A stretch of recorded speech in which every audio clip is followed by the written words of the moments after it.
One of the phenomena which had peculiarly attracted my attention was the structure of the human frame, and indeed any animal endued with life. Whence, I often asked myself, did the principle of life proceed? It was a bold question, and one which has ever been considered as a mystery. Yet with how many things are we upon the brink of becoming acquainted if cowardice or carelessness did not restrain our inquiries?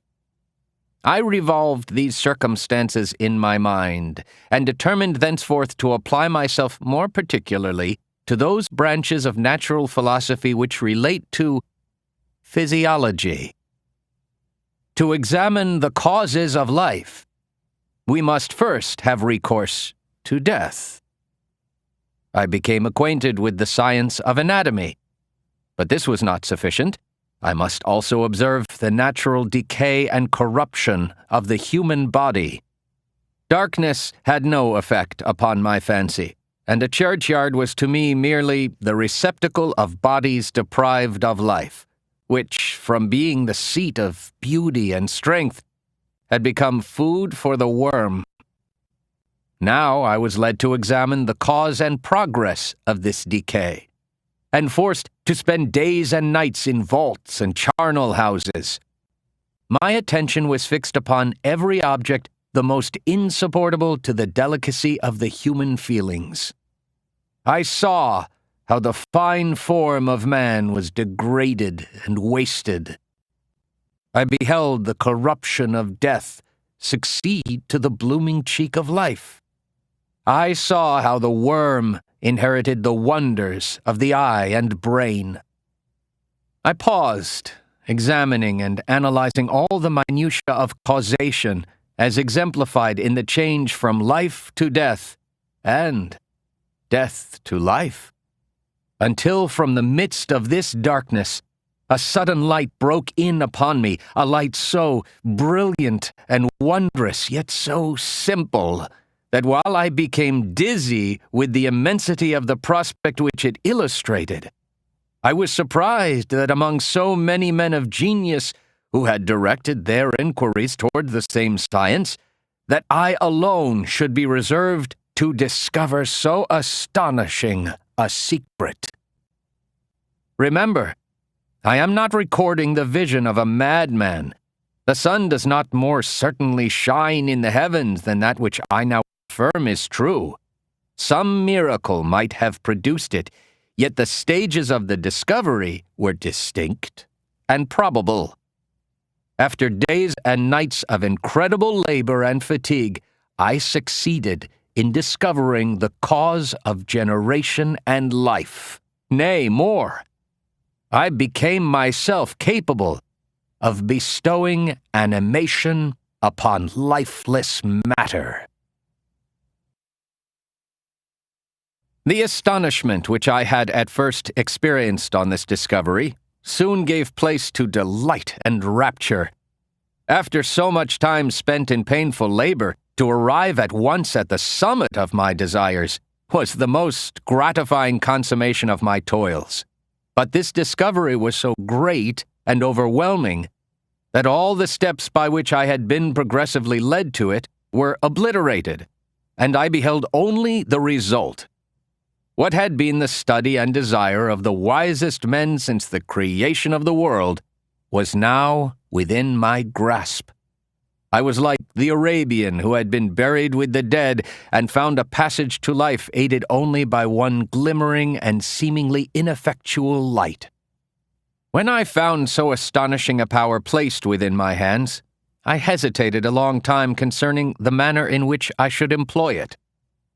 Although I possessed the capacity of bestowing animation, yet to prepare a frame for the reception of it, with all its intricacies of fibers, muscles, and veins, still remained a work of inconceivable difficulty and labor. But my imagination was too much exalted by my first success to permit me to doubt of my ability to give life to an animal as complex and wonderful as man.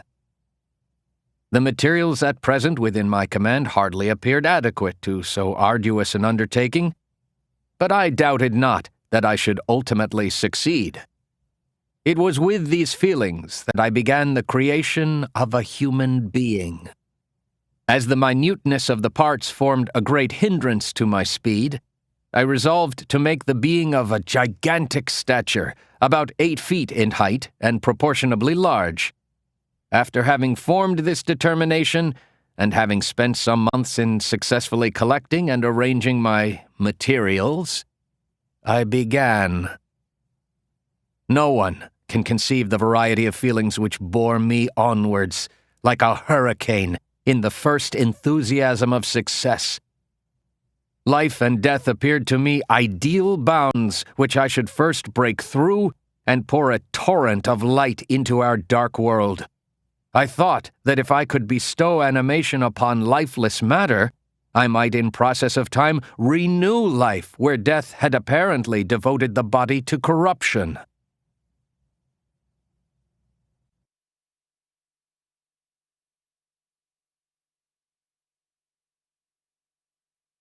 The moon gazed on my midnight labors, while with unrelaxed and breathless eagerness I pursued nature to her hiding places. Who shall conceive the horrors of my secret toil, as I dabbled among the unhallowed damps of the grave? I seemed to have lost all soul or sensation but for this one pursuit. I collected bones from charnel houses and disturbed with profane fingers the tremendous secrets of the human frame. In a solitary chamber, or rather cell, at the top of the house, and separated from all the other apartments by a gallery and staircase, I kept my workshop of filthy creation.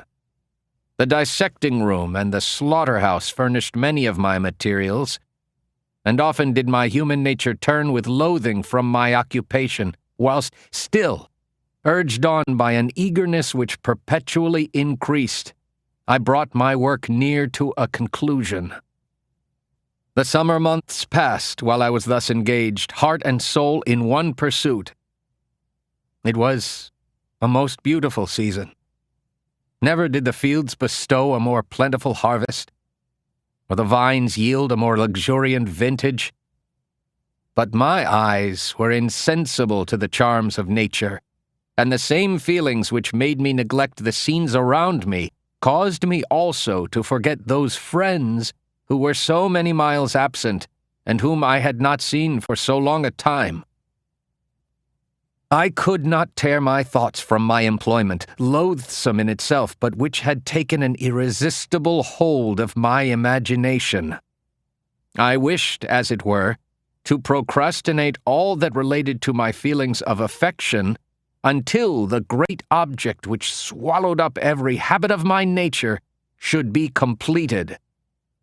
Winter, spring, and summer passed away during my labors, but I did not watch the blossom, or the expanding leaves, sights which before always yielded me supreme delight. So deeply was I engrossed in my occupation. The leaves of that year had withered before my work drew near to a close. Every night, I was oppressed by a slow fever, and I became nervous to a most painful degree. A disease that I regretted the more because I had hitherto enjoyed most excellent health, and had always boasted of the firmness of my nerves. But I believed that exercise and amusement would soon drive away such symptoms, and I promised myself both of these, when my creation should be complete.